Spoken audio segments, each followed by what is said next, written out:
Hey, what's happening everyone? I am Sir James from Gamerfuzion.com, and for this video I'm here to break down the teaser trailer that was shown for Destiny the Taken King.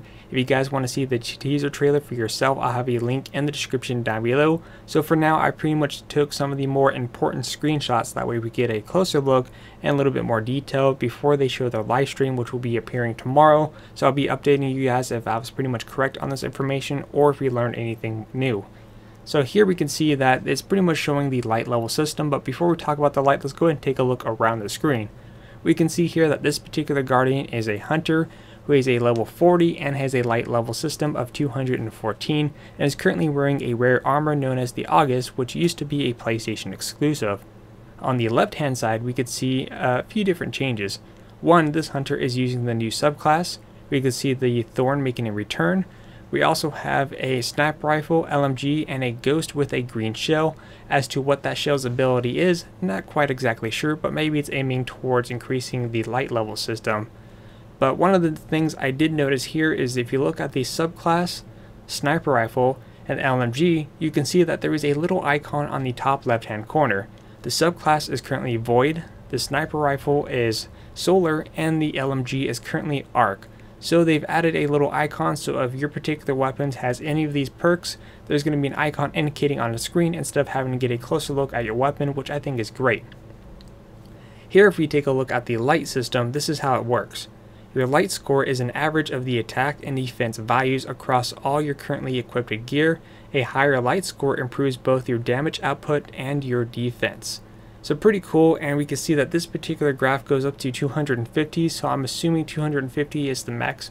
My bad, 215 is the maximum light, or it could just be until you upgrade to the next portion, but we'll probably learn a little bit more about this tomorrow. The next screen over involves the Crucible handler. As you can see here, we have more materials to get, such as legendary marks, which are obtained from daily heroic and daily Crucible playlist, as well as dismantling a legendary gear and your standard Crucible reputation. But if you take a look towards the back, you kind of notice some new gear that you're able to attain, and including ghost shells. And of course we can see that ghost shells are pretty much identical to each other and obtain different perks. As to what those perks are, we won't really know probably until tomorrow as well.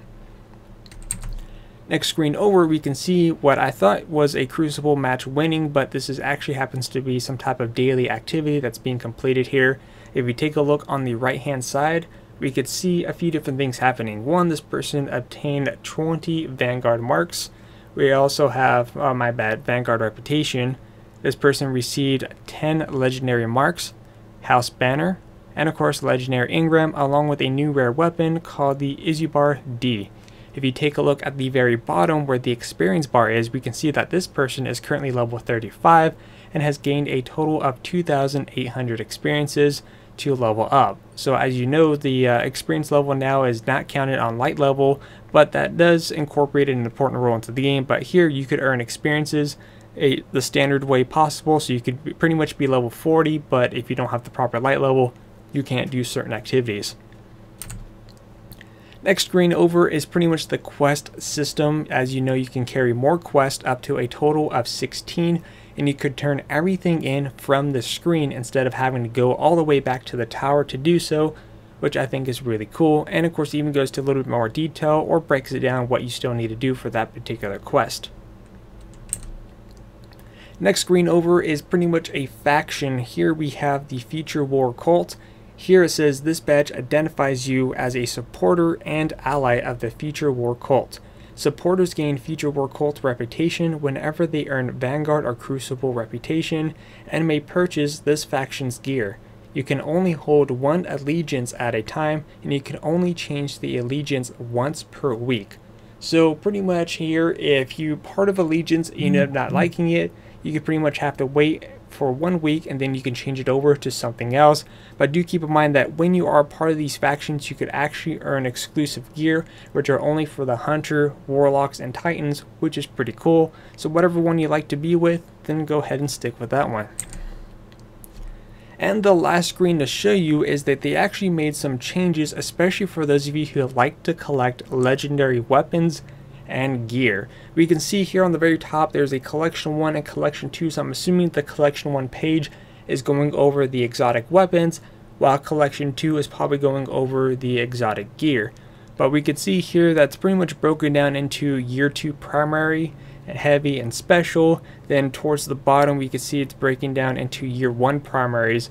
But I am noticing a little bit of a reprint. This could be just a placeholder, or it's probably maybe a newer or upgraded version of some of the old weapons. But if we take a look on the bottom here, we could see that there is the Monte Carlo, but also the Monte Carlo is being featured on the year 2 primary.